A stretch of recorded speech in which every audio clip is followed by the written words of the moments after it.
आपका अपने इस राहुल ज्ञान सरोवर चैनल पर हार्दिक स्वागत है। जैसा कि आप लोग जान रहे हैं कि हमारा 1000 क्वेश्चंस का सीरीज चल रहा है, जिसका 2 वीडियो आपके इस चैनल पर अपलोड कर दिया गया है। मतलब जो टॉप 1000 क्वेश्चंस की साइंस की सीरीज चल रही है, इस सीरीज का मैंने 2 वीडियो आपके इस चैनल पर डाल दिया है ऑलरेडी। आप उसका प्लेलिस्ट भी बना दिया है, प्लेलिस्ट में जाकर देख करके चेक कर सकते हैं। उसके साथ ही क्लास NCERT क्लास 7th का भी मैंने 5 क्वेश्चंस में पूरी क्लास 7th की NCERT कवर की है, तो उसको भी आप जाके प्लेलिस्ट में देख सकते हैं। तो ये सारी चीज़ें तो आपको मैं उपलब्ध करा रहा हूँ। साथ ही साथ मैं आपको बताऊँ तो आज मैं उसका तीसरा पार्ट लाया हूँ। टॉप 1000 क्वेश्चंस का तीसरा पार्ट है। आगे आने वाले 2 से 3 पार्ट्स में आपके ये कंप्लीट हो जाएंगे। यानी कुल मिला के आपको इस पार्ट का, इस सीरीज का 5 से 6 वीडियो आपको मिलेगा, जो कि 2 मिल चुका है, 2-3 और मिलेगा, 4 और मिलेगा। तो मान के चलिए कुल 5 से 6 वीडियो में आपका 1000 क्वेश्चंस आपके MCQ विथ डिटेल एनालिसिस के साथ आपके कंप्लीट हो जाएंगे। मैं अपना अनअकैडमी पर भी वीडियो क्राफ्ट लेता हूँ, तो आप अनअकैडमी पर जुड़ के हमसे पढ़ना ना भूलें।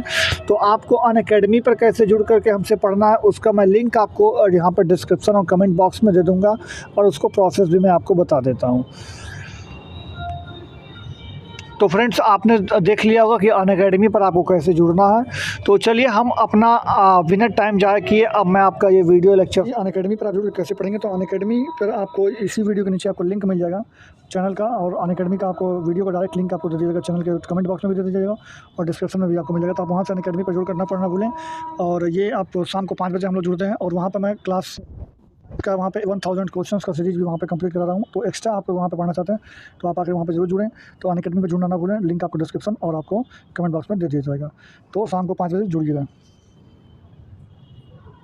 शुरू करता हूँ, जो कि पार्ट 3 है, और इसमें आपको 200 से ज़्यादा क्वेश्चंस मिलने वाले हैं। तो पहला वीडियो क्वेश्चन जो है आपके स्क्रीन पर ये रहा, लिखा है 9वां क्वेश्चन नंबर है, घासों तथा सामान्य उद्यानों में पौधों की पत्तियों को सिरों पर भोर के समय में पानी की बूंदें दिखती है। मतलब आप देखेंगे कि आपके जो पत्तियाँ होती हैं उनके ऊपर जब भोर का समय होता है, सुबह सुबह देखेंगे उस पर पानी रहता है। यह जल संचयन किसके कारण होता है? तो यह जो है आपका आंसर इसमें क्या होगा?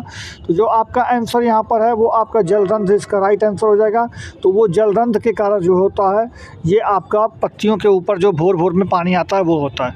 अगला लिखा है फ्रेंड्स ये कि क्वेश्चन भ्रूण के में क्या होता है? भ्रूण होता है वो क्या होता है? तो भ्रूण जो होता है वो बीज होता है एक प्रकार का, फूल तो उसके पहले ही लगता है, और पर्ण यानी पत्तियां तो अलग चीज़ होती है। तो ये सारी चीज़ें हो गई। बाकी मैं आपको अगला क्वेश्चन बताता हूँ कि फल निम्नलिखित में से फल किसमें क्या है?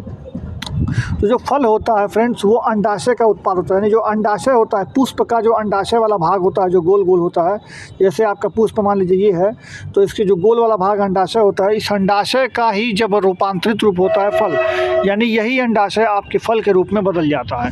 तो अगला क्वेश्चन लिखा हुआ है लौंग प्राप्त होता है, तो कहाँ से प्राप्त होता है? लौंग जो होता है हमारे पुष्प कली से प्राप्त होता है।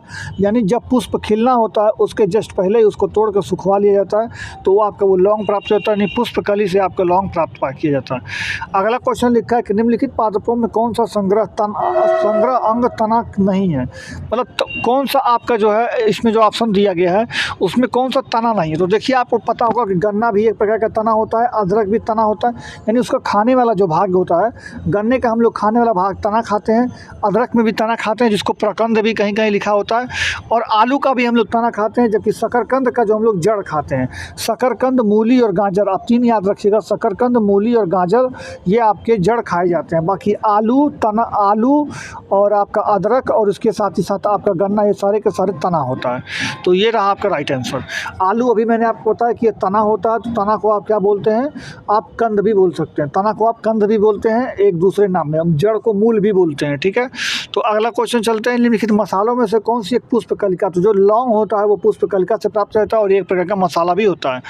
लिखा है कि पौधे का किस भाग में केसर प्राप्त होता है? जो पौधे का जो आपका वर्तिका वाला जो प्राप्त भाग होता है, वहीं से आपका केसर जो लंबा सा ऐसा होता है, आपका यहाँ पे ऊपर टॉप पर कुछ बना वर्तिकाग्र होता है, और ये जो लंबा सा ये जो स्टेमन टाइप का निकला होता है वर्तिका टाइप का, तो यही आपका केसर के रूप में निकलता है। तो वर्तिका का जो होता है वही आपका केसर के रूप में निकलता है। अगला जो लिखा हुआ है कि पौधे का कौन सा भाग फूल बनने का उद्दीपन ग्रहण करता है?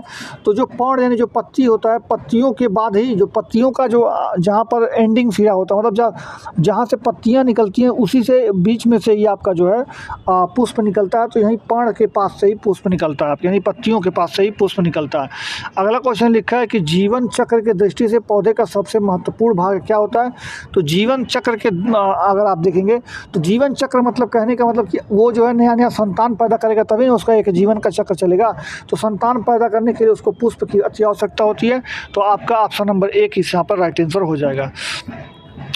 अगला क्वेश्चन लिखा हुआ है फ्रेंड्स यहाँ पर आप देख सकते हैं लिखा हुआ है फ्रेंड्स कि भ्रूण किसमें मिलता है। तो जो भ्रूण होता है वो अभी आपका जो मैंने ऊपर बताया कि बीज से भ्रूण मिलता है। अगला लिखा है कि संसार में सबसे लंबा जो जीवित पौधा है वो कौन सा है। तो सिक्वोया जिनेंटम उसको बोलते हैं, वो सबसे लंबा पौधा होता है।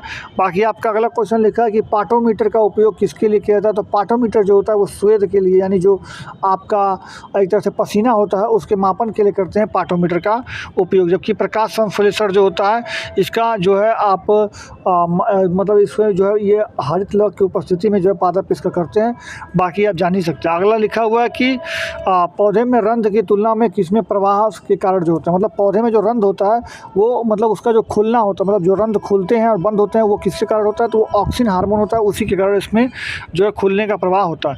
अगला जो लिखा है कि नग्न बीजी के फलों में निम्नलिखित में से किसकी कमी पाई जाती है। जो नग्न बीजी होते हैं उसमें जो है नग्न बीजांड होते हैं, मतलब जो उनके बीज होते हैं वो नग्न अवस्था में पाए जाते हैं, उनके ऊपर कोई कवर या लेयर नहीं होता है। तो अगला चलते हैं फ्रेंड्स अगले क्वेश्चन पर। ये रहा अगला क्वेश्चन, जब कोई पेड़ बड़ा हो जाता है तो उसकी मोटाई में वृद्धि होती है। तो इसकी जो मोटाई में जो वृद्धि होती है तो वो कौन सी लकड़ी पर, तो दिल की लकड़ी में ऐसा पाया जाता है कि जब कोई पेड़ बड़ा हो जाता है तो उसकी मोटाई में जो होता है वो वृद्धि होता है। ये किसकी होती है, तो दिल की लकड़ी में ये होता है। अगला लिखा है कि जीवों में आपको निम्नलिखित में से विचार करना है, चमगादड़, मधुमक्खी और पक्षी। तो आप इसमें बोलेंगे कौन सा परागकड़ी है, यानी जो मतलब कि परागण की क्रिया कौन कौन से जीव कराते हैं। तो देखेंगे आप तो ये भी परागण करता है जिसको आप चमगादड़ फिली मतलब बोलते हैं, या आप इसको बोलते हैं चमगादड़ के द्वारा जो है परागण की क्रिया भी लेती है। मधुमक्खियाँ भी परागण का काम करते हैं और पक्षियाँ भी, छोटे पक्षी जो होते हैं वो भी परागण कराने में हिस्सा लेते हैं।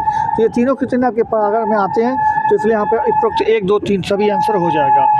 फिर यहाँ पर लिखा है कि एक जो फल होता है वो क्या होता है। तो फल जो होता है वो बीजांड जो होता है ना, जिन्हें अंडाशय जो होता है उसी का जो है पका हुआ रूप होता है। जब अंडाशय जब बड़ा हो जाता है, पक जाता है, परिपक्व हो जाता है तो वही फल के रूप में तब्दील हो जाता है।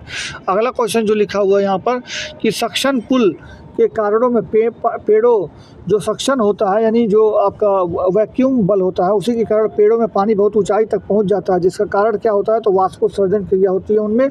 तो उनका जो है उसके माध्यम से, वाष्पोत्सर्जन क्रिया के माध्यम से पेड़ों में जो पानी होता है वो पत्तियों तक पहुँचता है। अगला लिखा है कि पौधों में आहार का परिवहन किसके, आहार मतलब होता है भोजन, और भोजन का जो परिवहन का काम होता है वो फ्लोएम का होता है, और जल का जो परिवहन का काम होता है वो जाइलम का होता है। देखिए जौ से जाइलम होता है और जौ से जल भी होता है। तो आप इसको याद कर सकते हैं कि जौ से जल वाला जो काम करेगा, यानी जल को जो ऊपर ले जाएगा वो कौन होता है, जाइलम। और जो फौ से फल भी होता है, फौ से फ्लोएम होता है, यानी फल मतलब खाना, यानी पौधे में जो परिवहन का काम करता है आहार का, खाने का, वो फ्लोएम करता है। तो फ्लोएम इसका आपका राइट आंसर हो जाएगा। अगला लिखा हुआ है कि निषेचन के बाद जो बीज का जो आवरण होता है वो विकसित हो जाता है। तो निषेचन के बाद जो बीज होता है उसका आवरण जो होता है वो क्या होता है, तो बीज जो होता है वो भ्रूण बैग से मतलब वो विकसित होता है, यानी भ्रूण बैग से जो है बीज का निर्माण होता है। अगला लिखेंगे पादप कली जो होता है वो क्या होता है। तो पादप कली एक भ्रूणीय टहनी होती है, मतलब भ्रूणीय टहनी से जो है पादप की कली निकलती है। अगला लिखा हुआ है कि बैक्टीरिया, माइटोकॉन्ड्रिया और क्लोरोप्लास्ट में जो सोम होता है वो, मतलब जो इसमें कहने का मतलब जो है कि राइबोसोम जो होता है वो बैक्टीरिया, माइटोकॉन्ड्रिया और क्लोरोप्लास्ट में कौन से प्रकार का एस पाया जाता है। तो आपका जो 70 एस होता है, यानी जो ये आपके प्रोकैरियोटिक कोशिकाओं में जो होता है ये आपके 70 एस प्रकार के होते हैं। तो ये आपका राइट आंसर हो जाएगा। जबकि आपके यूकैरियोटिक में 80 एस पाया जाता है। अगला लिखा हुआ है कि पादप पाल है, यानी जो पादप का जहाँ पर रखा जाता है वो क्या होता है। तो एक नियंत्रित दशा में पादपों का जो विकास किया जाता है वो उस स्थान को बोलते हैं पादपालय। अगला लिखा हुआ है कि पौधे अपना पोषक तत्व मुख्यतः प्राप्त करते हैं। तो पौधे अपना पोषक तत्व जो है मृदा से, यानी मिट्टी, यानी भूमि से आपका अपना पोषक तत्व प्राप्त करते हैं। परागण क्या होता है, तो तो देखिए भाई परागण ये होता है कि जो परागकण आपका जो आपके पुंकेसर में जो ऊपर आपका परागकण होता है उसका स्त्री केसर के वर्तिकाग्र तक पहुंचना जो होता है यही परागण कहलाता है। ये हवा द्वारा भी होता है, यानी वायु द्वारा भी होता है, जल द्वारा भी होता है, कीट पतंग के द्वारा भी होता है।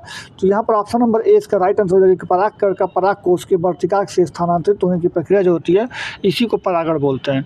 अगला जो क्वेश्चन लिखा हुआ है कि निम्नलिखित में से प्रकाश संश्लेषण के दौरान कौन सी गैस मुक्त होती है, यानी बाहर कौन सा निकलते हैं तो बाहर ऑक्सीजन निकलता है, और प्रकाश संश्लेषण के दौरान कौन सा गैस लिया जाता है तो कार्बन डाइऑक्साइड को लिया जाता है और मुक्त होती है ऑक्सीजन। अगला लिखा है कि माँ पौधे के भांति मतलब माँ पौधे की भांति पौधा मिलता है तो कैसे मिलता है, तो भैया आप इसको देख सकते हैं कि जो बीजों द्वारा भी होता है और तना द्वारा। जैसे कि मान लीजिए बीज, जैसे आप मूली के बीज देखे होंगे, पालक के बीज देखे होंगे, लौकी नेनुआ के बीज देखे होंगे, तो वो बीज के द्वारा अपना एक पौधा विकसित होता है।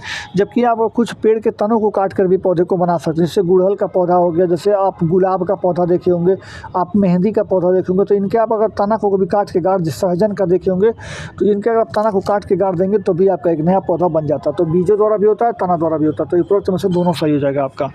अगला लिखा है कि क्लोरोसिस उत्पन्न होता है जब पौधे में उगाया जाता है, तो क्लोरोसिस तभी होगा जब लौह रहित माध्यम में उगाया जाएगा पौधे को, तभी इसमें क्लोरोसिस होता है। यानी जब लौह रहित जगह पर पौधे उगेंगे तो उसमें क्लोरोसिस पाया जाता है।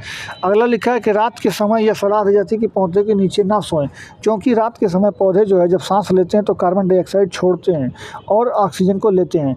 पौधे जब सांस लेते हैं, सांस लेते समय क्या करते हैं पौधे, कार्बन डाइऑक्साइड, जैसे आप जो है ऑक्सीजन लेते हैं, कार्बन डाइऑक्साइड छोड़ते हैं, उसी की तरह जब पौधा भी जब सांस लेता है तो वो भी ऑक्सीजन ही लेता है और कार्बन डाइऑक्साइड ही छोड़ता है। जबकि प्रकाश संश्लेषण की क्रिया जब करता है, यानी खाना जब बनाता है, उस कंडीशन में ऑक्सीजन छोड़ता है और कार्बन डाइऑक्साइड लेता है। तो दिन के समय तो प्रकाश संश्लेषण की क्रिया होती है, तो उस समय तो पौधे के नीचे सोने से क्या होगा कि आपको ऑक्सीजन मिलेगा, लेकिन रात के समय प्रकाश संश्लेषण की क्रिया नहीं होती, केवल पौधा जो क्या करता है अपना सांस लेता है, और जब सांस लेगा तो कार्बन डाइऑक्साइड छोड़ेगा और ऑक्सीजन लेगा। तो इसीलिए रात के समय नहीं सोना चाहिए, क्योंकि वहाँ पर कार्बन डाइऑक्साइड मुक्त करता है, तो कार्बन डाइऑक्साइड मुक्त करता है, इसलिए आपको नहीं सोना चाहिए। अगला लिखा हुआ है कि फूल के प्रजनन तंत्र कौन सा होता है, भैया पुंकेसर और स्त्री केसर, यही आपके फूल के प्रजनन तंत्र होते हैं।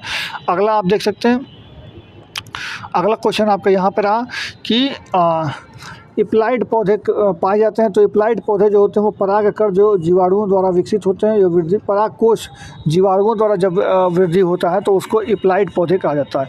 अगला लिखा हुआ है कि क्वेश्चन में पौधे में पानी की पत्तियों तक कैसे पहुंचाता है, तो जाइलम। देखिए जब जल पहुंचाने की बात करें, पानी पहुंचाने की बात करें, तो जल से जाइलम, जल से जल आपका आंसर हो जाता है। अगला लिखा हुआ है कि प्रकाश संश्लेषण के दौरान हरे पौधे गैस को अवशोषित करते हैं, क्योंकि कार्बन डाइऑक्साइड को अवशोषित करते हैं, सॉरी ये नहीं, option number D, carbon dioxide को अवशोषित करते हैं और ऑक्सीजन को छोड़ते हैं, तो ये आपका राइट आंसर जाएगा ऑप्शन नंबर डी। अगला क्वेश्चन निम्नलिखित में से क्लोरोफिल का घटक नहीं है, तो क्लोरोफिल में क्या क्या नहीं पाया जाता, देखिए क्लोरोफिल में कार्बन भी पाया जाता है, मैग्नीशियम भी पाया जाता है और हाइड्रोजन भी पाया जाता है। क्यों, ये क्लोरोफिल में मैग्नीशियम की मात्रा सबसे ज़्यादा होती है, ठीक है, लेकिन उसके साथ ही साथ ये हाइड्रोकार्बन का भी बना होता है, तो इसलिए कार्बन और हाइड्रोजन भी आ जाते हैं, तो ये आपका ये तीनों पाया जाएगा, लेकिन कैल्शियम का क्लोरोफिल से कोई लेना देना नहीं है।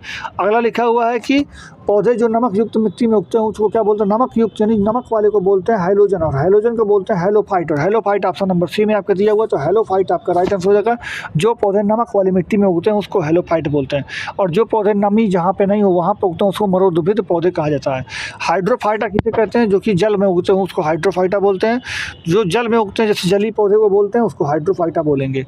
अगला क्वेश्चन लिखा है कि संवहनीय पौधे में पानी ऊपर के रूप तक कौन से माध्यम में, तो जाइलम टिश्यू। मैंने अभी आपको बताया कि जब भी पानी की बात करें तो आप उसका जाइलम आंसर लगा सकते हैं, जाइलम टिश्यू आपका आंसर हो जाएगा। अगला क्वेश्चन लिखा है कि जब प्रकाश संश्लेषण की प्रक्रिया होती है तो वो क्या होती है, तो प्रकाश संश्लेषण की प्रक्रिया जो होती है वो क्लोरोप्लास्ट में होती है, और क्लोरोप्लास्ट में क्लोरोफिल की उपस्थिति में प्रकाश संश्लेषण की क्रिया होती है, जिसमें पादप अपना प्रकाश की उपस्थिति में कार्बन डाइऑक्साइड को लेता है और ऑक्सीजन को छोड़ता है, और उस दौरान अपने अंदर एक ग्लूकोज बनाता है, जिसको आप बाद में स्टार्च या मंड के रूप में वो अपने अंदर जो है अपने अंदर संग्रहित करता है।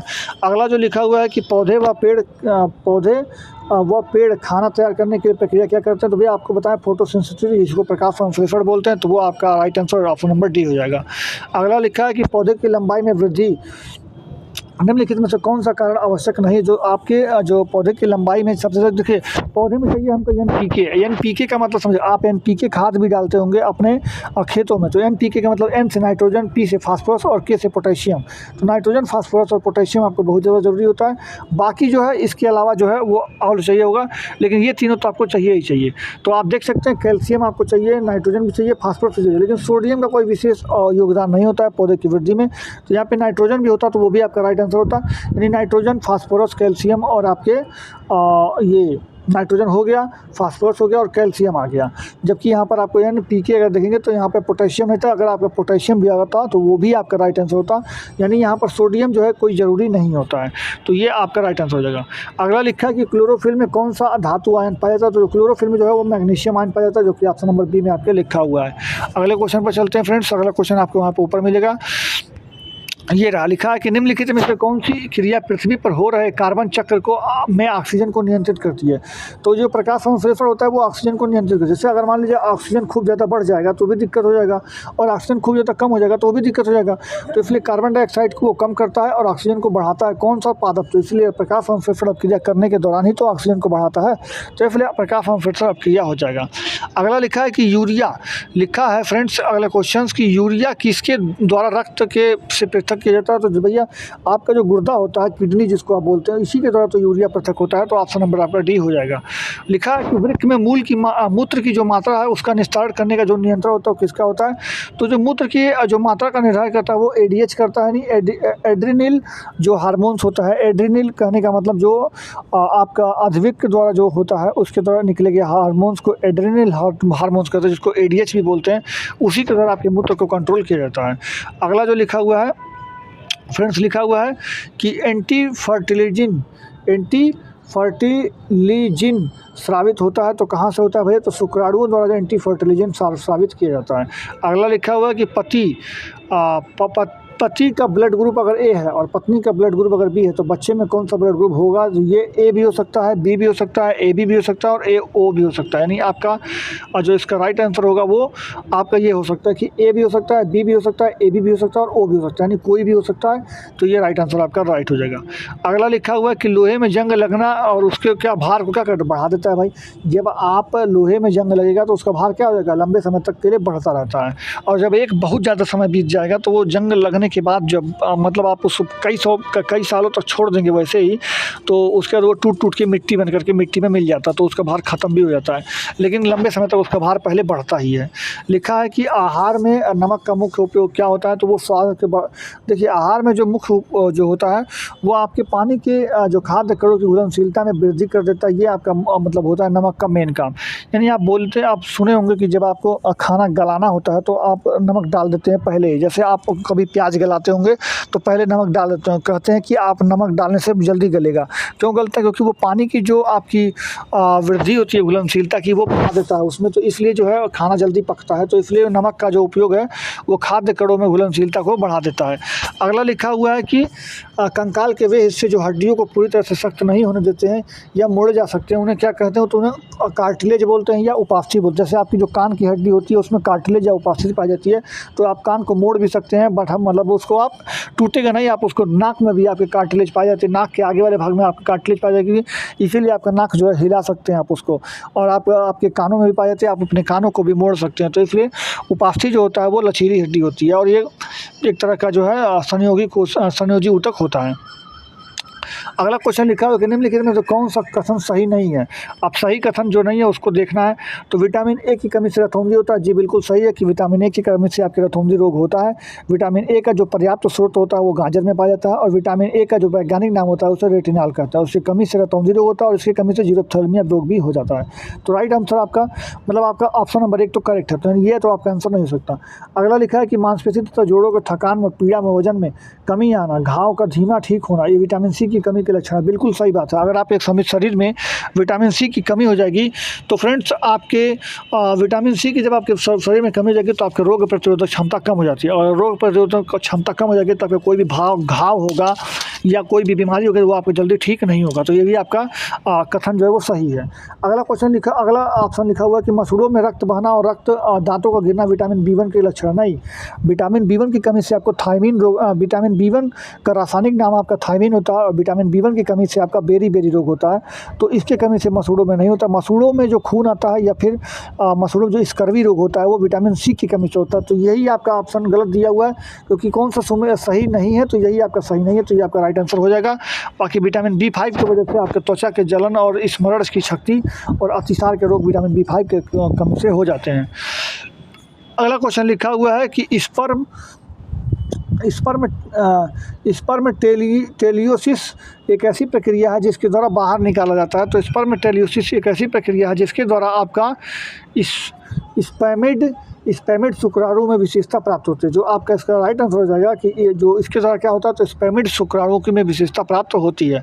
अगला क्वेश्चन लिखा है कि मानव आँख में किसी वस्तु की छवि कहाँ बनती है। तो मानव आँख में जो उसकी वस्तु की छवि वो रेटिना पर बनती है। तो रेटिना पर वस्तु की छवि बनती है। कार्निया जो होता है, यहाँ पर सबसे पहले आपकी रोशनी आपकी कार्निया मरीज जो है आपका मतलब आपका रोशनी जो अंदर जाता है वो कार्निया के माध्यम से ही जाता है। और आपकी जो पुतली होती है ये जो है वो रोशनी जब कम होती है तो बढ़ जाती है, और रोशनी जब ज़्यादा होती है तो वो सिमट जाती है। तो ये जो है समायोजन का काम करती है। अगला जो लिखा हुआ है, अर्धसूत्री विभाजन में युग्मजन और सिनेप्सिस दो संयोजी का गठन कब होता है। जब अर्धसूत्री विभाजन होता है तो जाइगोटिन के निर्माण के दौरान होता है। जाइगोटिन कहने का मतलब जब युग्मजन का निर्माण होता है तब अर्धसूत्री विभाजन होता है। जैसे मान लीजिए हमारे फीमेल में होता है XX और मेल में होता है YY। तो मान लेते हैं अगर यहाँ से फीमेल का आया X और इस मेल का आया Y तो मेल बन जाएगा हमारा। लेकिन अगर फीमेल में आया X और मेल का भी आ गया X तो यहाँ पे हमारा महिला बन जाती है। तो यहाँ पे अर्धसूत्री हो जाता है, यानी इसका भी एक आता है और इसका भी एक आता है। तो यहाँ पे भी आधा हुआ, यहाँ पे भी आधा हुआ। तो अर्धसूत्री विभाजन द्वारा युग्मजन का निर्माण होता है। तो यहाँ पर आप होगा जाइगोटिन के निर्माण के दौरान। तो जाइगोटिन मतलब इसको इंग्लिश में जाइगोट का निर्माण बोलते हैं और हिंदी में आपका भ्रूण का निर्माण बोलते हैं। तो ये आपका राइट आंसर होगा जाइगोटिन के निर्माण के दौरान। अगला लिखा हुआ है कि निम्नलिखित में से कौन सा परिवर्तन एंजाइम ट्रिप्सिन के उत्प्रेरक के कारक होता है। तो भैया ट्रिप्सिन आपके कहाँ से निकलता है। तो जो ट्रिप्सिन होता है वो प्रोटीन के पाचन में अमीनो अम्ल का काम करता है। तो ट्रिप्सिन के माध्यम से आपका प्रोटीन जो होता है वो अमीनो अम्ल में बदल जाता है। अगला जो लिखा हुआ है फ्रेंड्स, निम्नलिखित में से कौन सा हार्मोन न्यूरोट्रांसमीटर है। मतलब कौन सा न्यूरोट्रांसमीटर है, यानी आपके जो एक तरह से तंत्रिका का वाहक होता है। एक तरह से आपसे ये पूछ रहा है। तो एड्रेनल जो होता है और एसिटाइलकोलाइन जो होता है ये आपका जो होता है वो न्यूरोट्रांसमीटर टाइप का होता है। अनअकैडमी पर आप जो कैसे पढ़ेंगे तो अनअकैडमी पर आपको इसी वीडियो के नीचे आपको लिंक मिल जाएगा चैनल का, और अनअकैडमी का आपको वीडियो का डायरेक्ट लिंक आपको दे दिया जाएगा। चैनल के कमेंट बॉक्स में भी दे दिया जाएगा और डिस्क्रिप्शन में भी आपको मिल जाएगा। तो आप वहाँ से अनअकैडमी पर जुड़ करना पढ़ना भूलें। और ये आप शाम को 5 बजे हम लोग जुड़ते हैं और वहाँ पर मैं क्लास का वहाँ पे 1000 क्वेश्चंस का सीरीज भी वहाँ पे कंप्लीट करा रहा हूँ। तो एक्स्ट्रा आप वहाँ पे पढ़ना चाहते हैं तो आप आकर वहाँ पे जरूर जुड़ें। तो अनअकैडमी पे जुड़ना ना भूलें। लिंक आपको डिस्क्रिप्शन और आपको कमेंट बॉक्स में दे दिया जाएगा। तो शाम को 5 बजे जुड़िएगा। तो फ्रेंड्स हम अपने अगले क्वेश्चन में बढ़ते हैं। देखिए अगला क्वेश्चन हमारा लिखा हुआ है कि किसकी खोज के द्वारा आनुवांशिक इंजीनियरिंग में उन्नति संभव हुई है।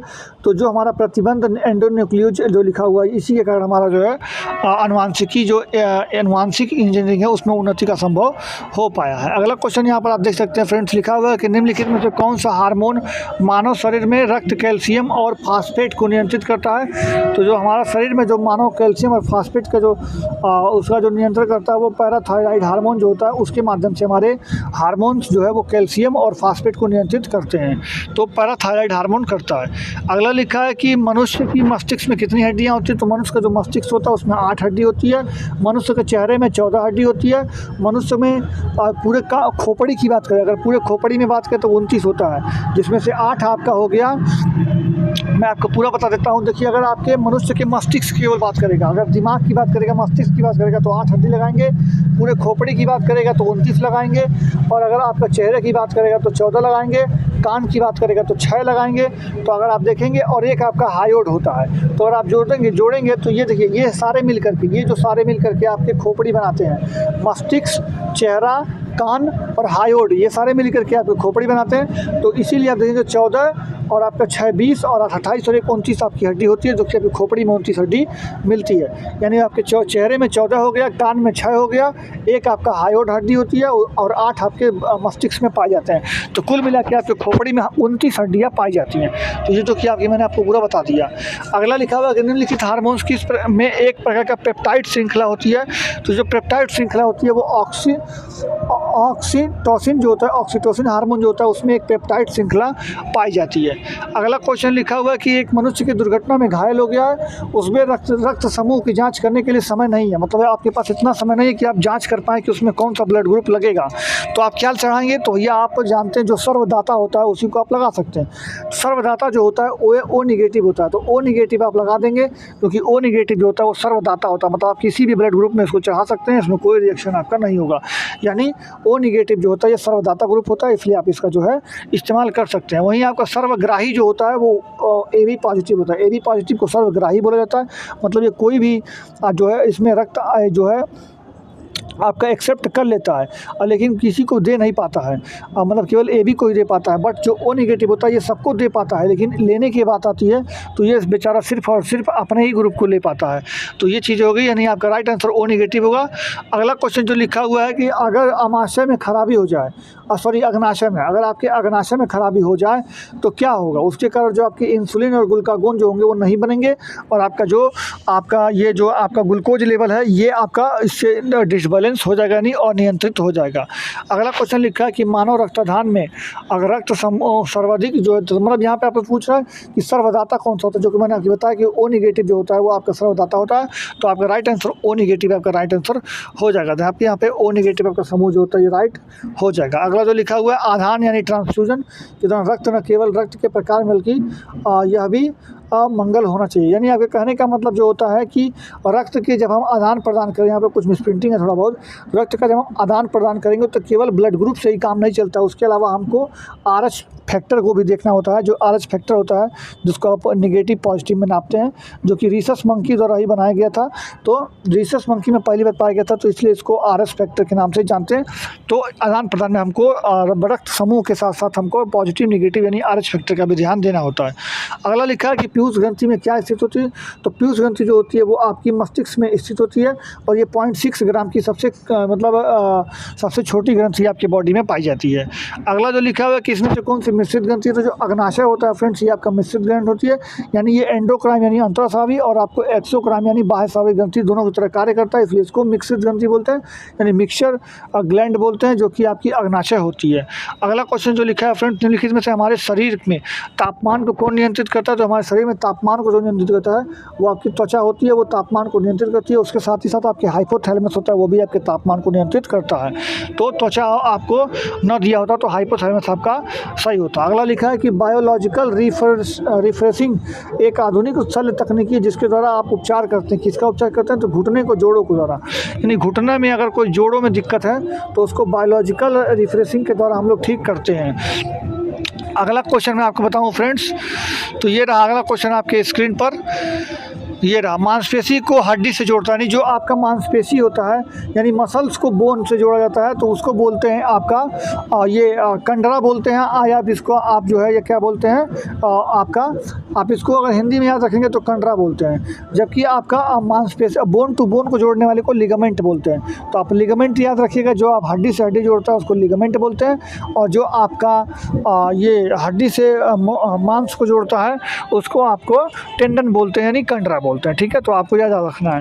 अगला देखते हैं कि वृक्क की जो संरचना होती है उसकी कार्यात्मक इकाई जो होती है, यानी वृक्क यानी जो आपको किडनी होता है, किडनी में जो है सबसे ज़्यादा क्या पाया जाता है? नेफ्रॉन पाया जाता है। तो नेफ्रॉन जो है इसकी कार्यात्मक और संरचनात्मक इकाई कौन सी होती है? नेफ्रॉन होती है।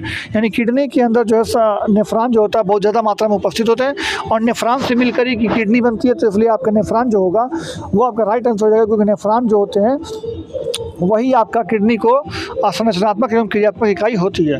अगला लिखा हुआ है कि एकमात्र धमनी जो कि ऑक्सीजन जनित रक्त को ले जाता है। तो जो धमनी होता है वो आपकी ऑक्सीजन जनित को ले जाता है, लेकिन एकमात्र धमनी कौन सी है जो कि ऑक्सीजन जनित आपको ले जाता है? तो आप देख सकते हैं फ्रेंड्स जो फुसफुस धमनी होती है वो ऑक्सीजन जनित रक्त को नहीं ले जाता है। अगर फुसफुस लग गया, देखिए धमनी जो होता है वो ऑक्सीजन वाले रक्त को ले जाता है, लेकिन अगर धमनी में अगर फुसफुस लगा दिए, फुसफुसी धमनी हो गई तो ये CO2 युक्त यानी अशुद्ध रक्त को ले जाता है। फुसफुसी धमनी जो होती है CO2 रक्त या फिर अशुद्ध रक्त को ले जाता है, जबकि आपका फुसफुस शिरा जो होता है वो शुद्ध रक्त यानी वो O2 को ले जाता है। जबकि यहीं उल्टा अगर आप कर लेंगे तो केवल अगर धमनी लिखा होगा, केवल धमनी, फुसफुस ना लगा हो उसके आगे, तो केवल धमनी लिखा होगा तो वो आपका ऑक्सीजन वाला रक्त ले जाएगा यानी शुद्ध रक्त ले जाएगा। और अगर केवल सिरा लिखा हो, उसमें फुसफुस नाम ना लिखा हो, तो केवल सिरा जो होता है वो CO2 ले जाता है यानी अशुद्ध रक्त को ले जाता है। तो ये आप अपने दिमाग में रख लीजिएगा। तो यहाँ पर बोला है ऑक्सीजन रहित, मतलब ऑक्सीजन जनित रक्त को नहीं ले जाता है, तो फुसफुस धमनी जो होगा वो ऑक्सीजन जनित नहीं ले जाएगा। बाकी कहीं की धमनी होगी वो सारे के सारे जगह ऑक्सीजन ले जाती है। अगला लिखा हुआ है कि मानव शरीर निम्नलिखित में से संश्लेषण नहीं करता है। तो मानव शरीर के अंदर जो होता है वो हमारे विटामिन को नहीं बना पाता है, तो मानव शरीर के अंदर हमको विटामिन बाहर से लेने पड़ते हैं, जबकि अभी खाने पीने में विटामिन मिलते हैं। ये अनअकैडमी पर आप जो कैसे पढ़ेंगे, तो अनअकैडमी पर आपको इसी वीडियो के नीचे आपको लिंक मिल जाएगा चैनल का, और अनअकैडमी का आपको वीडियो का डायरेक्ट लिंक आपको दे दिया जाएगा, चैनल के कमेंट बॉक्स में भी दे दिया जाएगा और डिस्क्रिप्शन में भी आपको मिल जाएगा। तो आप वहाँ से अनअकैडमी पर जुड़ करना पढ़ना भूलें। और ये आप शाम को 5 बजे हम लोग जुड़ते हैं, और वहाँ पर मैं क्लास का वहाँ पे 1000 क्वेश्चंस का सीरीज भी वहाँ पे कंप्लीट करा रहा हूँ। तो एक्स्ट्रा आप वहाँ पे पढ़ना चाहते हैं तो आप आकर वहाँ पे जरूर जुड़ें। तो अनअकैडमी पे जुड़ना ना भूलें, लिंक आपको डिस्क्रिप्शन और आपको कमेंट बॉक्स में दे दिया जाएगा। तो शाम को 5 बजे जुड़िएगा। अगला क्वेश्चन लिखा है फ्रेंड्स कि मनुष्य के यकृत के ग्लाइकोजेनेसिस जो होता है उसको उत्तेजित करने के लिए कौन सा तनावपूर्ण स्थिति में आपका हार्मोन्स निकलता है। यानी जब आपके अंदर टेंशन हो, आपको कोई मतलब आपको डांट दे या फिर कुछ हो, तो इस कंडीशन में जब आपके शरीर में कुछ इनवैलिड एक्टिविटी हो, तो उस कंडीशन में जो आपकी पेनिलिन जो हार्मोन्स होता है ये आपके निकलते हैं बॉडी से। अगला क्वेश्चन जो लिखा हुआ है फ्रेंड्स, बरसात की बूंदों का जो गोल आकार होता है वो आपके जो आपका जो सतही पृष्ठ तनाव होता है उसी के कारण जो होता है, पृष्ठ तनाव के कारण जो है आपका गोलाकार बना रहने का कोशिश करता है। 1 हॉर्स पावर जो होता है वो 746 वाट के बराबर होता है। ऑप्शन नंबर 1 आपका राइट हो जाएगा।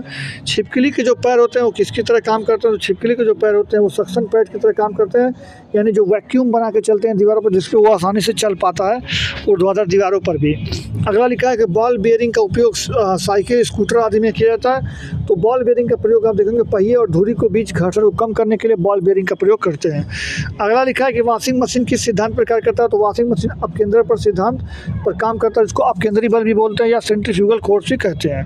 अगला क्वेश्चन लिखा है कि एक चिड़िया जो है तार के पिंजरे में बैठी हुई थी, स्प्रिंग तुला के लटक रहा था, और यदि ये चिड़िया जो है वो पिंजरे के अंदर उड़ना शुरू करती है तो स्प्रिंग की तुला कैसी हो जाएगी। तो स्प्रिंग की जो तुला होगी फ्रेंड्स वो आपका यहाँ पर स्प्रिंग की तुला पहले से कम हो जाएगा, यानी क्या होगा कि पहले से वो कम हो जाएगी। अगला जो क्वेश्चन लिखा हुआ है फ्रेंड्स, यहाँ पे लिखा हुआ है आपके स्क्रीन पर, ये रहा कि एक क्षैतिज वृत्त में स्थिर चाल से घूम रहे एक पिंड के लिए कौन सा जो होता है ये स्थिर रहेगा। तो उसमें जो स्थिर रहेगा फ्रेंड्स वो आपका यहाँ पर देख सकते हैं, वो आपका ऑप्शन नंबर ई है कि जो उसका जो है इनमें से कोई नहीं ऑप्शन होगा, क्योंकि ये सारे के सारे उसमें बदल सकते हैं। क्षैतिज स्थिर जो पिंड है उसको जो अगर चारों ओर आप घुमा रहे हैं तो। अगला लिखा हुआ है कि निम्नलिखित में से बल, यदि बल को न्यूटन में और दूरी को मीटर में प्रदर्शित किया जाए तो कार्य को किस में प्रदर्शित करेंगे, तो कार्य जो होता है वो जूल हो जाता है। ठीक है, क्योंकि आपका जूल कार्य का मात्रक होता है। 1 किलोमीटर बराबर कितना होता है, तो 1 किलोमीटर बराबर 1000 मीटर होता है, जो कि आपको पता ही होगा। अगला लिखा है कि पदार्थ के संवेग और वेग के अनुपात भौतिक राशि क्या होती है। जो पदार्थ का संवेग होता है, नहीं संवेग को बोलते हैं mv², और वेग जो होता है उसको आप बोलते हैं वेग। तो 1v से 1v कट जाएगा तो आप मीटर और आपका आ जाएगा और वेग। तो मीटर और वेग जो होता है ये कौन सी भौतिक राशि होती है, तो इसको आप द्रव्यमान बोल सकते हैं, यानी जो वेग से वेग कट जाएगा तो आपका द्रव्यमान बच जाएगा, यानी आप देख सकते हैं। तो ये आपका राइट आंसर हो जाएगा द्रव्यमान। अगला लिखा हुआ है कि बल का गुणनफल कौन सा होता है, तो बल बराबर होता है F इंटू, यह बराबर क्या होता है m इंटू ए। तो यह मतलब होगा द्रव्यमान और ए मतलब होगा त्वरण, यानी द्रव्यमान और त्वरण का जो गुणनफल होता है उसी को आप बल का बताते हैं। ठीक है, अगला क्वेश्चन जो लिखा हुआ फ्रेंड्स, त्वरण की परिभाषा क्या होती है, तो त्वरण होता है कि वेग परिवर्तन की दर को त्वरण कहते हैं। तो त्वरण बराबर हो जाएगा कि फाइनल वेग माइनस इनिशियल वेग अपान में टी, तो v माइनस यू अपान में टी जहाँ पे दिया हो तो वही आपका और राइट आंसर हो जाएगा। तो v माइनस यू अपान में टी राइट आंसर आपका ए हो जाएगा। अगला क्वेश्चन जो लिखा हुआ है कि निम्नलिखित में से कौन सा प्रक्षेप का पथ जो होता है वो परवलयिक होता है। तो प्रक्षेप जब होता है, जैसे आप यहाँ से इसको फेंकेंगे तो ऐसा पथ बनेगा, तो इसको परवलयाकार पथ बोलते हैं। तो ये रहा आपका ऑप्शन नंबर बी। अगला क्वेश्चन बोलते हैं पूर्णतः अगर कोई भरी हुई बोतल में एक घनीभूत हो जाने पर बोतल टूट जाता है, यानी जब आप एक मतलब पूरी तरह से बोतल को भर दें और उसका जब आप मतलब उसको जमा देंगे तो वो बोतल फट जाता है, नहीं फूट जाता है। वो क्यों फूट जाता है? क्योंकि जम जाने पर पानी का आयतन बढ़ जाता है। यही आपका राइट आंसर हो जाएगा। अगला लिखा है कि नियत वेग से गतिशील ट्रेन के इंजन की ओर मुख करके बैठा एक व्यक्ति एक गेंद को ऊपर की ओर उछालता है तो गेंद वापस आएगा तो यात्री के हाथ में ही आएगा, क्योंकि उसका वेग जो है वो नियत है। अगर कोई वेग जो है वो नियत वेग से चल रहा है, मतलब उसके वेग में कोई परिवर्तन नहीं हो रहा है, तो वह उसके हाथ में ही गिरेगा। अगर वेग कम ज़्यादा होगा बीच में तब उसका गेंद आगे या पीछे जाएगा, लेकिन अगर वेग नियत रहेगा तो उसके हाथ में ही गेंद गिरेगा। ये आपको याद रखना है। अगला लिखा है कि आघात और प्रत्याघात का जो बल होता है वो हमेशा क्या होता है? हमेशा समान और विपरीत होता है। न्यूटन का थर्ड नियम, जो न्यूटन का तृतीय नियम ये कहता है कि अगर हम किसी वस्तु पर जितना ही बल लगाएंगे वह वस्तु उतना ही बल आपके ऊपर लगाएगा और विपरीत दिशा में लगाएगा, यानी हमेशा समान बल लगाएगा और विपरीत दिशा में लगाएगा। इसी को आघात या प्रत्याघात का नियम भी कहते हैं या फिर न्यूटन का तृतीय नियम भी कहा जाता है। तो अगला क्वेश्चन फ्रेंड्स ऊपर के लिए आप चलते हैं। ये रहा अगला क्वेश्चन आपके स्क्रीन पर। लिखा है कि किसी सिलाई मशीन की सुई की गति जो होती है वो कैसी होती है। देखेंगे सिलाई मशीन जो होता है उसमें सुई ऊपर नीचे करती रहती है। तो यह एक प्रकार का सरल आवर्ती गति होता है, मतलब एक प्रकार दोलन आप इसको समझ सकते हैं। ऊपर नीचे करता नहीं, आप एक तरह से आवर्ती गति करती है, दोलन गति करती है। अगला लिखा हुआ कि पानी का घनत्व तो अधिकतम होता है 4 डिग्री सेल्सियस। मैंने आपको कल बताया था कि 4 डिग्री सेल्सियस पानी का घनत्व तो अधिकतम होता है। तो ये आपका राइट आंसर हो जाएगा।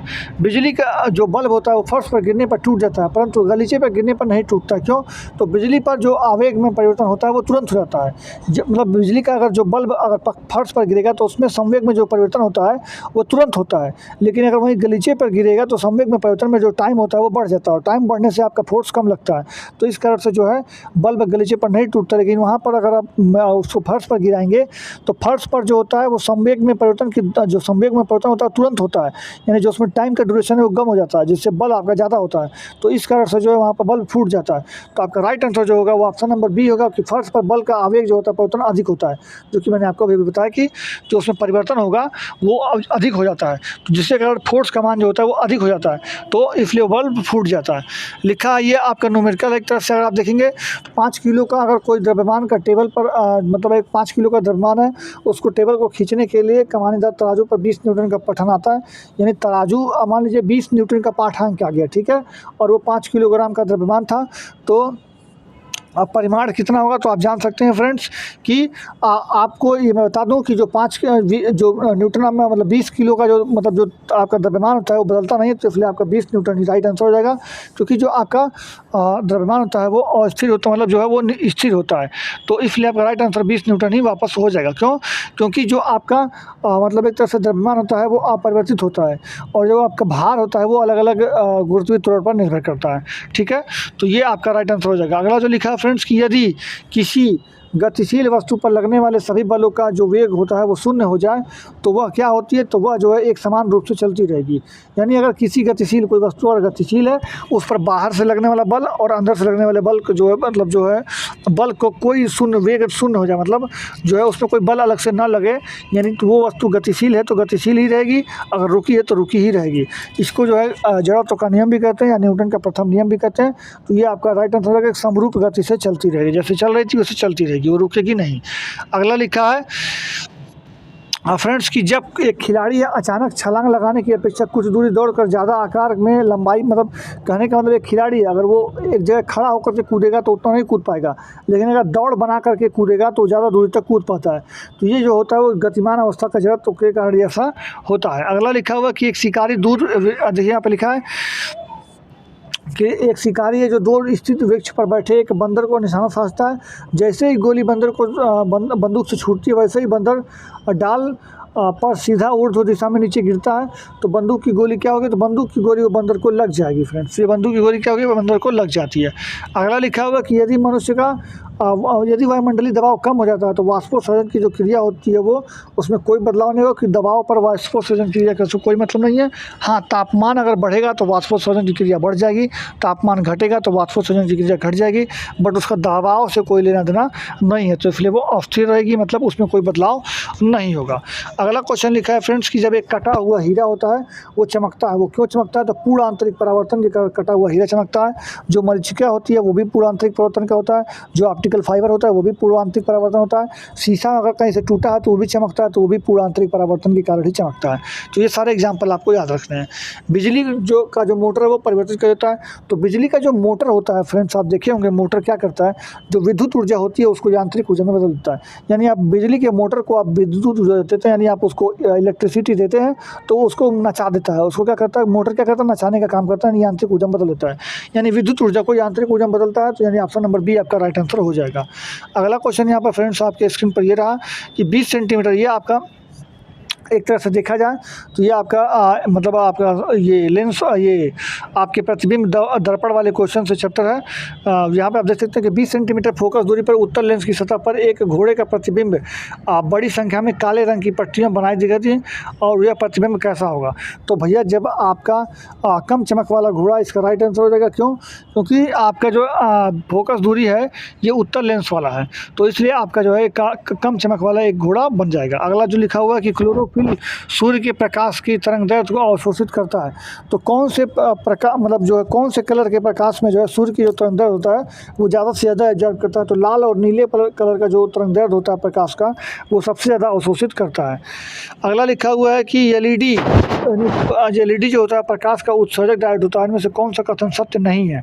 तो भैया देखेंगे एलईडी जो होता है वो विद्युत का जो स्रोत होता है वो विद्युत की कम खपत करता है। तो भाई जाहिर सी बात है एलईडी बल्ब जो होता है वो विद्युत का खपत कम करता है, बात तो सही है। लिखा है एलईडी लाल, पीले, नीले, हरे रंग जैसे उपलब्ध होते हैं। भाई जाहिर सी बात है एलईडी में तो कई कलर के उपलब्ध होते हैं। फिर लिखा है कि एलईडी जो है वो बल्ब से अधिक अवधि तक कार्य करता है। जाहिर सी बात है एलईडी 2-2, 3-3 साल तक खराब ही नहीं होता, जबकि नॉर्मल बल्ब जो है 1-1 महीना में खराब हो जाता है। ये लिखा है कि एलईडी में पारा भरा होता है जो कि मनुष्य के लिए हानिकारक होता है। यही ऑप्शन आपका गलत होगा, क्योंकि ये आपका गलत लिखा गया है। एलईडी में कोई पारा वारा नहीं होता है, ना ही वो हानिकारक होता है। लिखा है कि प्रिज्म से गुजरने के बाद प्रकाश का वर्ण सबसे ज़्यादा झुकता है। तो ये सबसे ज़्यादा जो झुकाव यानी जो फैलाव होता है वो बैगनी कलर में होता है, यानी ऑप्शन नंबर आपका डी होगा। और सबसे कम झुकाव जो होता है वो लाल कलर में होता है, जो कि सबसे कम फैलाव आपका लाल में होता है, सबसे ज़्यादा फैलाव बैगनी में होता है। अगला देखते हैं। अगला क्वेश्चन है कि जब दिन के समय पानी पर साबुन का फिल्म दिखाई देती है तो यह सुंदर रंग दिखता है। मतलब आप देखेंगे जब दिन के समय में आप साबुन का बुलबुला के ऊपर देखेंगे तो साबुन के बुलबुले के ऊपर यहाँ पर रंगीन आपको दिखता है साबुन का बुलबुला, तो ये प्रकाश के विवर्तन क्रिया के कारण होता है। तो ये आपका राइट आंसर प्रकाश का विवर्तन हो जाएगा। और आपका विवर्तन में प्रकाश का व्यतिकरण होगा। आपका प्रकाश का व्यतिकरण के कारण जो होता है ये कार्य होता है, मतलब प्रकाश जो साबुन का बुलबुला होता है वो रंगीन दिखाई देता है। अगला क्वेश्चन लिखा है कि सितारों के चमकने की प्रकाशीय प्रक्रिया में किसके कारण होती है? जो सितारों का चमकना होता है वायुमंडलीय अपवर्तन के कारण होता है। यानी अपवर्तन क्रिया के कारण जो होते हैं वो तारे टिमटिमाते हैं, यानी सितारे को चमचमाना जो होता है वो वायुमंडलीय अपवर्तन का कारण होता है।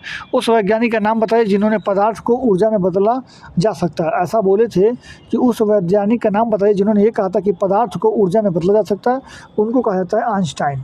आइंस्टाइन ने ये बात कही थी कि कोई भी पदार्थ हम उसको ऊर्जा में बदल सकते हैं।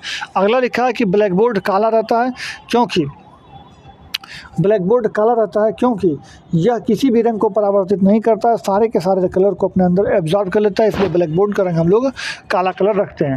अगला लिखा है कि ऑप्टिकल फाइबर किस सिद्धांत पर काम करता है? तो ऑप्टिकल फाइबर मैंने आपको ऊपर बताया था कि पूर्ण आंतरिक परावर्तन पर कार्य करता है। आवर्धक कांच जो होता है वो किस लेंस का प्रयोग करता है? जो आवर्धक कांच का होता है, यानी आवर्धक कांच किस प्रकार के लेंस का प्रयोग किया जाता है? तो आवर्धक वाले में जो है हमारा उत्तल लेंस का प्रयोग किया जाता है।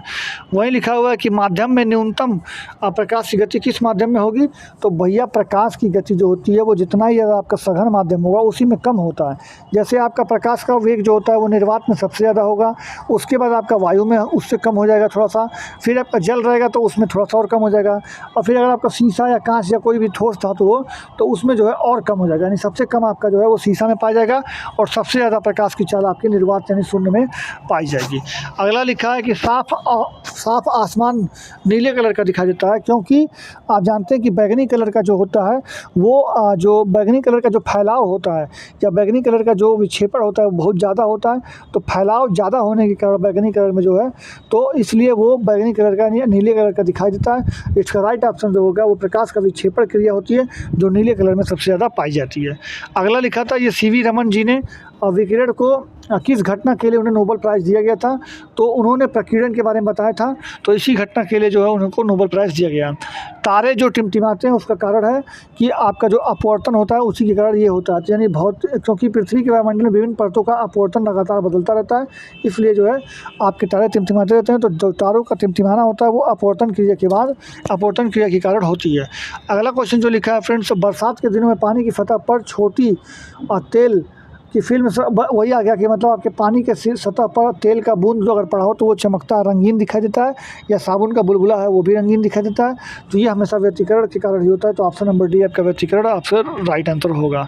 अगला जो क्वेश्चन लिखा है फ्रेंड्स यहाँ पर आपके स्क्रीन पर कि जो मरीचिका होती है वो कैसे बनती है, तो मरीचिका जो होती है वो आपके पूर्ण आंतरिक परावर्तन होता है उसमें, और उसका जो होता है क्या कि वायुमंडल के विभिन्न परतों में विभिन्न हिस्सों में अलग अलग तापमान होता है जिसके कारण जो होता है और उसमें पूर्ण आंतरिक परावर्तन की क्रिया होती है जिसके कारण जो है आपका मरीचिका का निर्माण होता है।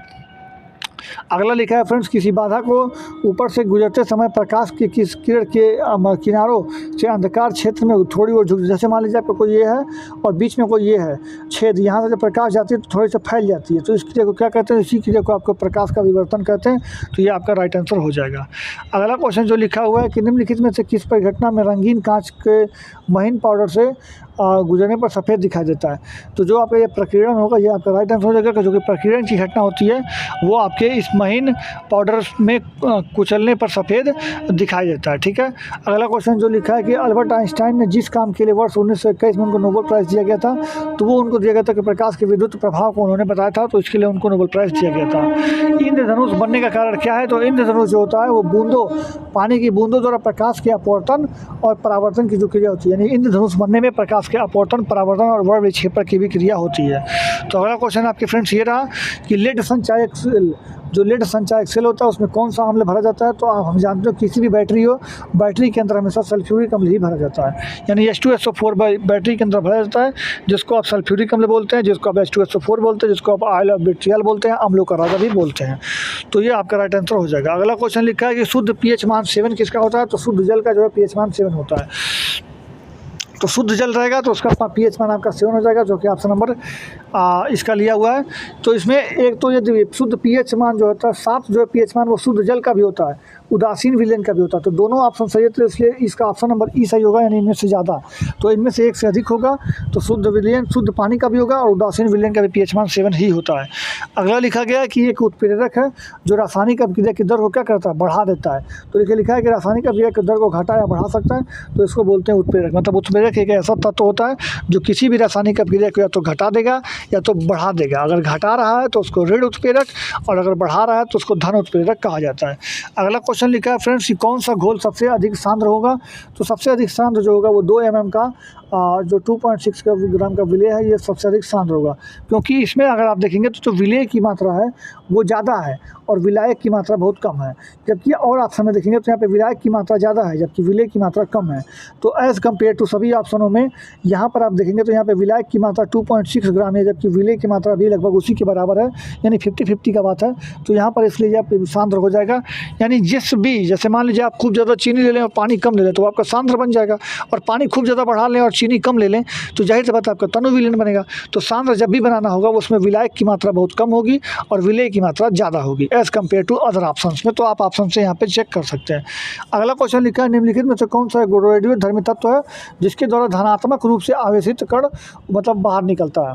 तो आप देख सकते हैं जो अल्फा कण होता है वो धनात्मक होता है, जो बीटा कण होता है वो ऋणात्मक होता है, और जो गामा किरण होती है उस पर कोई भी आवेश नहीं होता है। तो ये चीज़ हो गया ऑप्शन। अगला जो आपका लिखा हुआ है सी फ्रेंड्स की HCOC यानी ये आपका कौन सा अम्ल है, तो आप इसको जान सकते हैं, ये ऑक्जेलिक अम्ल जो है ये आप देखिए, तो ये कौन सा अम्ल होता है आपके, तो राइट आंसर आपका हो जाएगा ये ऑक्जेलिक अम्ल पाया जाता है। यानी ये जो आपका रासायनिक सूत्र जो लिखा हुआ है इसको ऑक्जेलिक अम्ल भी कहा जाता है, जो कि आपका टमाटर में पाया जाता है। अगला लिखा जाता है फ्रेंड्स, यहाँ पर आपको 3 परख लेने दी गई हैं, उसमें से एक आसुत जल है, दूसरे 2 अन्य में क्या है आपका एक अम्लीय विलयन तथा एक क्षारीय विलयन है। यानी आप समझिएगा 3 परख नली दी गई है आपको इस तरह से, 1 परख नली, 2 परख नली, 3 परख। इसमें आपको जल दे दिया गया है आसुत जल, जो कि आपका pH मान 7 हो गया, एक अम्ल दिया गया जो कि आपका pH मान 7 से कम होगा, एक क्षार दिया गया जो कि pH मान 7 से ज़्यादा हो जाएगा। तो इसमें लिखा है कि इसमें से लाल लिटमस पेपर को नीला कौन करेगा। तो आपसे क्वेश्चन सबसे सिंपल से ये पूछ रहा था कि लाल लिटमस पेपर को नीला कौन करता है, तो लाल लिटमस पेपर को नीला क्षार करता है, तो ये आपका क्षार वाला आंसर हो जाएगा। जबकि नीला को लाल करता है अम्ल, अगर यहाँ पे ये दिया होता कि नीले को लाल कौन करता है तो अम्ल हो जाता, जबकि दिया है क्षार को नीला, लाल को नीला कौन करता है तो लाल को नीला क्षार करता है, नीले को लाल अम्ल करता है। ये आपको याद होना चाहिए। बाकी जो उदासीन विलयन है उसमें कोई रंग परिवर्तन नहीं होता है। तो आपका आंसर आप सी हो जाएगा। लिखा है एसिटिक अम्ल जो होता है वो किसमें पाया जाता है, तो एसिटिक अम्ल जो है वो सिरका में पाया जाता है, तो आपका राइट आंसर ए हो जाएगा। यहाँ पर लिखा है कि शुष्क जो HCl गैस है वो शुष्क लिटमस पेपर पर क्यों रंग नहीं देता है। तो देखिए लिटमस पेपर को यूज आप करेंगे तो वो हमेशा कुछ ना कुछ नमी उसमें होना चाहिए। अगर नमी नहीं है तो pH मान, जो pH का जो काम होता है वो मतलब वो नहीं हो पाता है। तो इसमें अगर आपके पास नमी नहीं होगा फ्रेंड्स, मतलब उसमें कोई पानी का मतलब नहीं होगा, यानी जलीय नहीं होगा वो, तो उसमें हाइड्रोनियम आयन नहीं बनता। जब हाइड्रोनियम आयन नहीं बनेगा तो वह आपके किसी भी प्रकार के सूचक पर कोई भी अपना रिस्पॉन्स नहीं दे पाता। तो यहाँ पर आपका होगा कोई भी हाइड्रोनियम आयन यानी जिसको आप जल में मिलते बनता है वो मौजूद नहीं होंगे, इसलिए लिटमस पेपर केवल हाइड्रोनियम आयन की उपस्थिति में ही रंग बदलता है। यानी अगर आप उसमें जल का विलयन नहीं रहेगा, थोड़ा सा भी पानी की मात्रा उसमें नहीं रहेगी तो कोई रंग नहीं बदलेगा, क्योंकि हाइड्रोनियम आयन का निर्माण नहीं हो पाता है। अगला क्वेश्चन लिखा है सिलाई मशीन की सुई, जो कि मैंने अभी आपको बताया था कि वो आवर्ती गति के अंतर्गत आता है, दोलन गति आप उसको बोल देते हैं, ऊपर नीचे करता रहता है। अगला लिखा है गैसीय अवस्था से तरल अवस्था में जो परिवर्तन होता है, यानी कोई भी अगर कोई गैस है वो डायरेक्ट आपका जो ठोस अवस्था में बदल जाता है तो उसको क्या बोलते हैं, वाष्पोत्सर्जन। लेकिन अगर कोई मान लीजिए गैस है, अगर मान लीजिए कोई भी गैस है, अगर वो आपका द्रव में बदल रहा है, अगर कोई गैस है वो द्रव में बदल रहा है तो इसको संघनन बोलते हैं, जो कि ऑप्शन नंबर बी आपका राइट हो जाएगा। लेकिन अगर कोई गैस है वो डायरेक्ट का मतलब कोई द्रव है और वो गैस में बदल रहा है तो उसको वाष्पीकरण बोलते हैं। द्रव गैस में बदलेगा तो वाष्पीकरण, गैस द्रव में बदलेगा तो उसको संघनन बोलते हैं। और अगर कोई ठोस है जो सीधे गैस में बदल जाता है तो उसको ऊर्ध्वपातन बोलते हैं। यानी ऊर्ध्वपातन की क्रिया कब होती है, जब कोई ठोस सीधे गैस की में बदल जाता है तो उसको ऊर्ध्वपातन बोला जाता है। तो ऑप्शन नंबर यहाँ पे बी सही होगा, क्योंकि यहाँ पे पूछा था आपसे कि कौन सा जो होता है वो गैस द्रव में बदलता है, यानी गैसीय अवस्था से वो द्रव में बदल जाता है, उसको बोलते हैं संघनन। अगला लिखा है जो शुष्क बर्फ, जो शुष्क CO2 होता है वो कैसा होता है, तो जो शुष्क CO2 होता है वो H दोनों धनात्मक होता है इसका। तो हम अगले क्वेश्चन पर बढ़ते हैं फ्रेंड्स। ये अनअकैडमी पर आप जुड़ कैसे पढ़ेंगे, तो अनअकैडमी पर आपको इसी वीडियो के नीचे आपको लिंक मिल जाएगा चैनल का, और अनअकैडमी का आपको वीडियो का डायरेक्ट लिंक आपको दे दिया जाएगा, चैनल के कमेंट बॉक्स में भी दे दिया जाएगा और डिस्क्रिप्शन में भी आपको मिल जाएगा। तो आप वहाँ से अनअकैडमी पर जुड़ करना पढ़ना भूलें। और ये आप शाम को 5 बजे हम लोग जुड़ते हैं, और वहाँ पर मैं क्लास का वहाँ पे 1000 क्वेश्चंस का सीरीज भी वहाँ पे कंप्लीट करा रहा हूँ। तो एक्स्ट्रा आप वहाँ पे पढ़ना चाहते हैं तो आप आकर वहाँ पे जरूर जुड़ें। तो अनअकैडमी पे जुड़ना ना भूलें, लिंक आपको डिस्क्रिप्शन और आपको कमेंट बॉक्स में दे दिया जाएगा। तो शाम को 5 बजे जुड़िएगा। क्वेश्चन ये आपके स्क्रीन पर रहा, लिखा है कि त्रिक्षारकीय अम्ल का अणुभार 176 दिया है, इसका तुल्यांकीय भार कितना होगा। तो 176 को आप बटा 3 कर लीजिए, क्योंकि त्रिक्षारकीय कहा है तो 3 से आप भाग देंगे तो आपका 58.66 आएगा, जो कि ऑप्शन नंबर आपका सी है, राइट आंसर होगा। अगला क्वेश्चन लिखा है कि लोहा चांदी तांबा की प्रकृति की प्रक्रियाशीलता का सही क्रम क्या है। तो प्रक्रियाशीलता जो होता है वो लोहा चांदी और तांबा में अगर देखा जाए तो सबसे अधिक जो क्रियाशील होता है वो लोहा होता है, इसको Fe बोलते हैं। फिर उससे कम क्रियाशील जो होता है वो आपका ये तांबा हो जाएगा, जिसको कापर यानी Cu बोलते हैं। और इससे कम Ag यानी जिसको आप सिल्वर बोलते हैं, जिसको चांदी बोलते हैं, ये होगा। तो ये आपका जहाँ क्रम दिया वही आपका राइट आंसर है। जैसे लोहा सबसे ज़्यादा हो जाएगा, और आपका यहाँ पर ये लोहा के बाद चांदी ये गलत हो गया। यहाँ पर अगर आप देखें तो चांदी लोहा ये भी गलत हो गया, और तांबा ये भी गलत नहीं। इसमें ऑप्शन नंबर कोई नहीं होगा, ये आपका राइट आंसर होगा कि आपका सबसे पहले होगा लोहा, उसके बाद होगा कापर यानी जिसको आप बोल सकते हैं तांबा, और उसके बाद होगा चांदी यानी जिसको बोल सकते हैं आप Ag, मतलब आपको चांदी बोल सकते हैं सबसे। तो ये ऑप्शन आपका राइट होता है। तो ऑप्शन नंबर ई जो कि मैंने आपसे लिखा था अभी को, वही आपका राइट आंसर हो जाएगा। अगला क्वेश्चन लिखा है निम्नलिखित में से एक तत्व जो समस्थानिक को अलग अलग रखते होते हैं।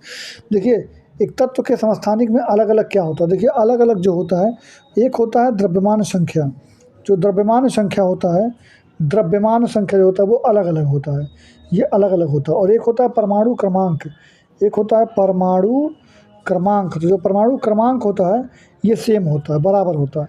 तो परमाणु क्रमांक बराबर होता है, या प्रोटॉन भी बराबर होता है, इलेक्ट्रॉन बराबर होता है। जितना इलेक्ट्रॉन होता है उतना ही प्रोटॉन होता है और उतना ही परमाणु क्रमांक होता है। तो परमाणु क्रमांक इलेक्ट्रॉन या प्रोटॉन सब में बराबर होता है, बट परमाणु द्रव्यमान जो होता है या द्रव्यमान संख्या जो होता है वो अलग अलग होता है समस्थानिकों में। तो यहाँ पर जो होगा अलग अलग क्या होता है, तो अलग अलग आपका द्रव्यमान संख्या होता है। Option number B right answer होगा। फिर लिखा है HC, जो कि ये आपका रासायनिक श्रृंखला HC जो लिखा हुआ है, ये रासायनिक आबंध की प्रकृति कैसी होगी, तो यह सहसंयोजक बंध होगा। जैसे HC जो आप होगा, ये 3 कार्बन, ये कार्बन है जो है उसके आप एक समझौता करके बनता है। जैसे एक कार्बन होगा और एक कार्बन अपना एक इलेक्ट्रॉन यहाँ रखेगा, उसी तरह से हाइड्रोजन भी अपना एक इलेक्ट्रॉन रखेगा, ये 2 कर लेगा अपना और ये अपना पूरा कर लेगा। तो इस तरह से जो रासायनिक बंध बताया उसको सहसंयोजी बोलते हैं। तो यह सहसंयोजी ऑप्शन नंबर ए इसका राइट आंसर हो जाएगा। अगला क्वेश्चन लिखा हुआ है फ्रेंड्स, यहाँ पर आप देख सकते हैं कि एक नाभिक का द्रव्यमान क्या होता है। देखिए नाभिक के अंदर जो परमाणु का नाभिक होता है उसके अंदर यहाँ पर प्रोटॉन प्लस न्यूट्रॉन होते हैं और बाहर में जो है इलेक्ट्रॉन चक्कर लगाते हैं। बाहर में इलेक्ट्रॉन क्या करते हैं, चक्कर लगाते हैं। तो नाभिक के अंदर कौन कौन सा होता है, प्रोटॉन और न्यूट्रॉन।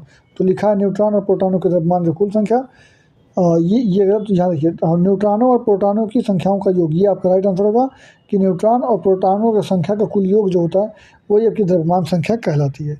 अगला क्वेश्चन लिखा है कि टमाटर में जो अम्ल होता है वो कौन सा होता है, टमाटर में ऑक्जेलिक अम्ल होता है, जो कि ऑप्शन नंबर डी में लिखा गया। यूरिया का अगर फार्मूला देखेंगे तो NH3CONH3 ये होता है फार्मूला। यूरिया का होता है NH3CONH3। तो आप देखेंगे आप में N है, H है, O है और C है। तो NHOC आपको मिलता है, तो ये आपका राइट आंसर आपका डी हो जाएगा कि यहाँ पे N भी होता है, O भी होता है, H भी होता है, C भी होता है। तो राइट आंसर आपका डी हो जाएगा। विस्फोटक नाइट्रोग्लिसरीन एक है, तो क्या है भैया, तो वो एक प्रकार का एस्टर होता है। विस्फोटक नाइट्रोग्लिसरीन जो होता है, ग्लिसरॉल जो भी होता है वो एस्टर ही होता है। तो ग्लिसरॉल यानी ग्लिसरीन जहाँ भी आपको लिखा मिल जाए आप उसको एस्टर मान सकते हैं, उसको तुरंत टिक कर सकते हैं। यूरिया की पहचान किससे की जाती है, तो यूरिया की पहचान करने के लिए आपको बायूरेटिक टेस्ट बायूरेट टेस्ट करते हैं। तो बायूरेट परीक्षण में आपको पता चल जाता है कि उसमें यूरिया है या नहीं है। अगला क्वेश्चन, किस एंजाइम की उपस्थिति में ग्लूकोज और फ्रक्टोज में परिवर्तित हो जाता है, तो जाइमेज एंजाइम होता है जिसकी उपस्थिति में ग्लूकोज या फ्रक्टोज जो है वो CH3, यहाँ पर गलत लिखा हुआ है, CH2OH होता है, या फिर आप इसको C2H5OH भी बोल सकते हैं, या फिर आपको जो है एल्कोहल बोल सकते हैं, शराब बोल सकते हैं। ये सारा किस में बदलता है, तो जाइमेज एंजाइम के उपस्थिति में बदलता है। अगला क्वेश्चन जो लिखा है फ्रेंड्स कि प्राकृतिक रबर का किसका बहुलक होता है, तो जो प्राकृतिक रबर होता है वो आइसोप्रीन का बहुलक होता है, जबकि ये सारे के सारे आपके कृत्रिम रबर होते हैं। जैविक परिरक्षक का मूल स्रोत क्या है, तो जैविक परिरक्षक जो होता है फॉर्मल्डिहाइड होता है। परिरक्षक का मतलब ये होता है कि उसको मिला देने से कोई भी खाद्य पदार्थ जो होता है वो लंबे समय तक बना रहता है, वो ख़राब नहीं होता। तो फॉर्मल्डिहाइड आपका जैविक परिरक्षकों के रूप में इस्तेमाल किया जाता है। अब बेंजीन जो होता है उसमें कितना सिग्मा और कितना पाई बंद होता है ये आपको बताना है। तो 12 सिग्मा होता है और 1 और 3 पाई बंद होता है। सिग्मा और पाई ज्ञात करने के लिए देखिए, जैसे आपका डबल बॉन्ड हो गया, जैसे आपका ट्रिपल बॉन्ड अगर कहीं पे है तो इसमें आपका 1 सिग्मा होगा 2 पाई होगा। अगर आपका डबल बॉन्ड है तो 1 सिग्मा 1 पाई होगा। अगर आपका सिंगल बॉन्ड है तो केवल और केवल एक सिग्मा होगा। यानी 1 सिग्मा तो सब में होता है और जितना बच गया उतना पाई हो जाता है। जैसे देखिए आपका यहाँ 1 बंद है तो केवल एक ही बंद है तो 1 सिग्मा होगा बस।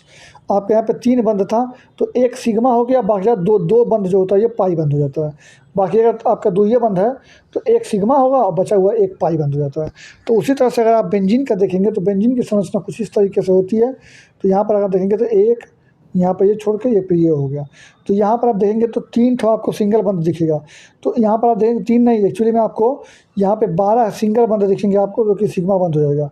और 6 आपके जो है ये डबल बंद आपको दिखेंगे, तो इसलिए यहाँ पर 6 आपका, सॉरी 3 आपको डबल बंद दिखेंगे। देखिए 1 बंद 2 बंद 2 3 बंद, तो 3 आपके जो है वो आपके और डबल बॉन्ड दिख रहे हैं, इसलिए यहाँ पे 3 पाई होगा और 12 आपके सिग्मा होगा। तो 12 और 3 का कॉम्बिनेशन ऑप्शन नंबर सी आपका राइट आंसर हो जाएगा।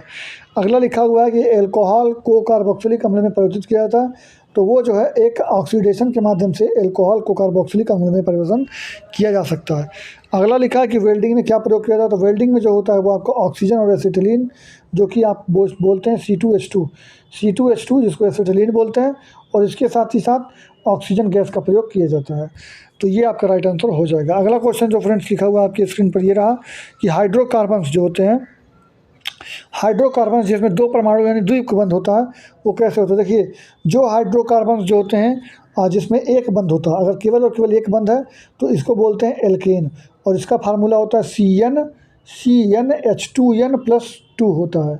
जबकि अगर आपका दो बंध आ गया, यहाँ पर देखिए द्विपरमाणु बंध आ गया, द्विबंध आ गया, तो उसको बोलते हैं एल्कीन, जो कि ऑप्शन नंबर बी में आपका दिया है, और इसका सामान्य फार्मूला होता है CnH2n होता है। ठीक है, बाकी अगर तीन बंध आ गया आपका तो ट्रिपल बॉन्ड के लिए होता है एल्काइन, और इसमें जो होता है वो आपका जो इसका नॉर्मल फार्मूला होता है CnH2n-2 हो जाता है। तो ये आपका राइट आंसर हो जाएगा। तो दो बंध है तो आपका यहाँ पे एल्कीन होगा, एक बंध होता तो एल्केन होता, तीन बंध होता तो एल्काइन हो जाता, और सब में आपका मैंने फार्मूला भी आपको बता दिया। तो ये आपका राइट आंसर बी हो जाएगा। अगला क्वेश्चन चलते हैं, सिरके का रासायनिक नाम क्या होता है। तो एसिटिक अम्ल सिरके को रासायनिक नाम बोलते हैं। अगला लिखा है कि हीरा एक अपरूप होता है, जो कि किसका होता है। तो कार्बन का अपरूप हीरा होता है। इसका ग्रेफाइट भी होता है, फ्लोरिन्स भी होता है। अगला देखेंगे, नींबू में जो खट्टा रंग होता है किसके कारण होता है। नींबू का खट्टा रंग साइट्रिक अम्ल के कारण होता है। जो भी खट्टे फल पाए जाते हैं उसमें सिट्रिक अम्ल ही पाए जाते हैं। बुलेट प्रूफ जैकेट किसके बनाए जाते हैं। तो बुलेट प्रूफ जैकेट आपके केवलर के बनाए जाते हैं। तो केवलर के जो है बुलेट प्रूफ जैकेट आपके बनाए जाते हैं। एस्पिरिन का रासायनिक नाम क्या होता है। तो एस्पिरिन का जो रासायनिक नाम होता है फ्रेंड्स, वो आपका एसिटिल सैलिसिलिक अम्ल जो होता है, एस्पिरिन का रासायनिक नाम होता है। एस्पिरिन का रासायनिक नाम एसिटिक सैलिसिलिक अम्ल का इसका रासायनिक नाम होता है। अगला क्वेश्चन लिखा हुआ है फ्रेंड्स कि क्लोरोफॉर्म का निर्माण किसके द्वारा किया जाता है।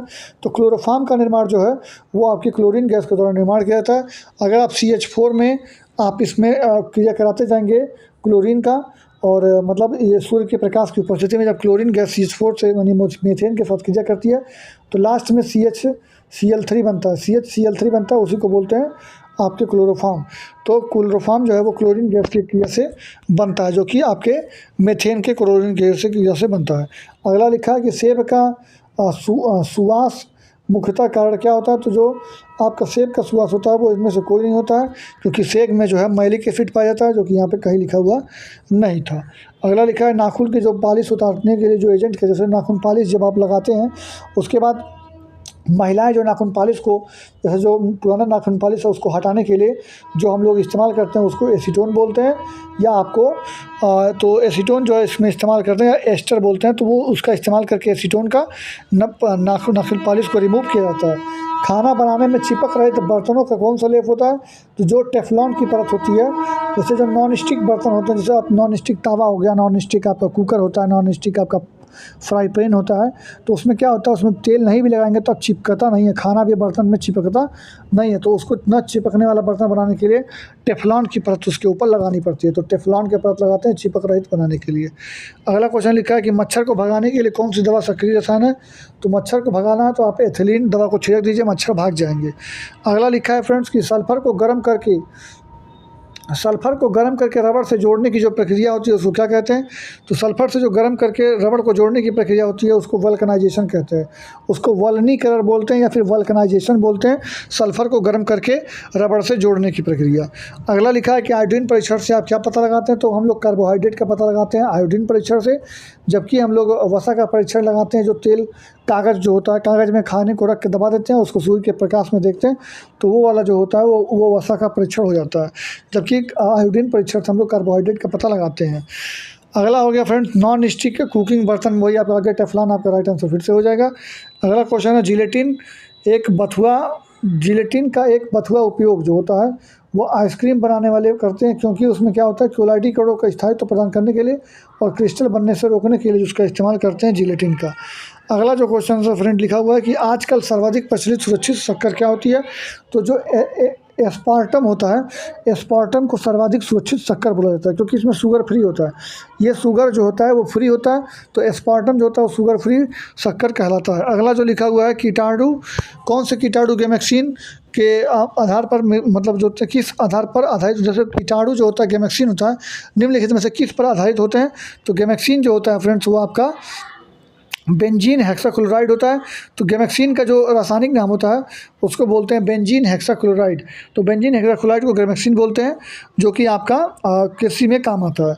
और फिर लिखा है एल्केलाइड। एल्केलाइड क्या होते हैं? तो एल्केलाइड वे होते हैं फ्रेंड्स जो कि ऑप्शन क्षार जो पानी में घुलनशील हो जाते हैं उनको एल्केलाइन कहते हैं। उसके बाद लिखा है क्रेब्स चक्र जो होता है उसमें क्या बनता है? तो क्रेब्स चक्र में आपका एटीपी का निर्माण होता है, जो कि माइटोकॉन्ड्रिया में क्रेब्स चक्र पाया जाता है। तो माइटोकॉन्ड्रिया के अंदर क्रेब्स चक्र पाया जाता है जिसमें एटीपी यानी ऊर्जा का निर्माण करता है। अगला लिखा है फ्रेंड्स कि बायोगैस का निर्माण निम्नलिखित में से कौन सा अवयव है? तो बायोगैस का जो होता है वो मुख्य अवयव उसका मीथेन होता है। बायोगैस में आपकी 75% तक मीथेन पाई जाती है, बाकी 25% में कार्बन डाइऑक्साइड और भी गैसें होती हैं। अगला जो लिखा है फ्रेंड्स निम्नलिखित में से कौन सा कथन गलत चयन करिए, मतलब जो गलत है उसको आपको चयन करना है। अगला लिखा हुआ कि कपास गर्मियों के कपड़े के रूप में उपयोगी होता है क्योंकि ये नमी को अवशोषित करता है। तो भैया आपका जो कपास होता है ये गर्मियों के कपड़ों को गर्मियों में पहनने के लिए सबसे बेहतरीन होता है, ये बात आपकी सही होती है। अगला लिखा है कि सीडी के लिए पॉलीकार्बोनेट का उपयोग करते हैं, तो बिल्कुल कॉम्पैक्ट डिस्क बनाने के लिए यानी सीडी बनाने के लिए पॉलीकार्बोनेट का उपयोग करते हैं। लिखा है एल्केलिक कृत्रिम रेशा भी कहा जाता है। एक्रिलिक जो होता है उसे कृत्रिम रेशा कहते हैं क्योंकि यह कपास से तैयार करते हैं। भैया कपास से नहीं बनता ये, तो इसलिए ये ऑप्शन गलत हो जाएगा, तो आपका यही राइट आंसर हो जाएगा। टेफ्लॉन नॉन स्टिक बर्तन में उपयोग करते हैं, मतलब जिसमें चिपकने वाला बर्तन नहीं होता है उसमें टेफ्लॉन ये कोटिंग करते हैं, तो ये ऑप्शन सही होगा। तो यानी आपका ऑप्शन नंबर सी हो जाएगा, यही आपका राइट होगा क्योंकि ये ऑप्शन गलत लिखा हुआ है।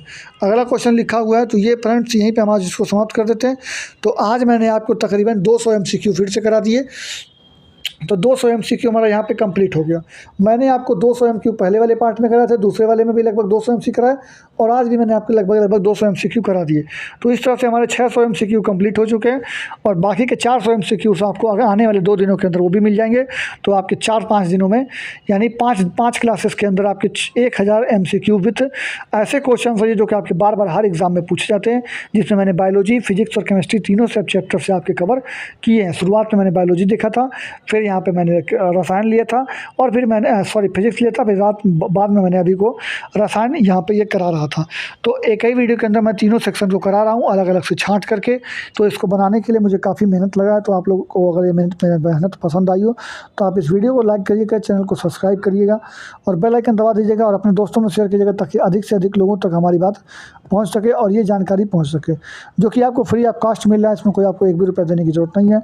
बाकी आप हमसे अनअकैडमी पर जुड़ करके पढ़ना ना भूलें। मैंने आपको लिंक आपको डिस्क्रिप्शन में टेलीग्राम और आपके कमेंट बॉक्स में डाल दिया है, तो वहाँ से आप लिंक ले लीजिए और अनअकैडमी पर जुड़ करके पढ़िएगा और देखिएगा। मैं आपको प्रोसेस भी बता देता हूँ। तो चलिए वीडियो को लाइक या सब्सक्राइब जरूर कर लीजिएगा। चलिए मिलते हैं अगले वीडियो में। जय हिंद, जय भारत, धन्यवाद।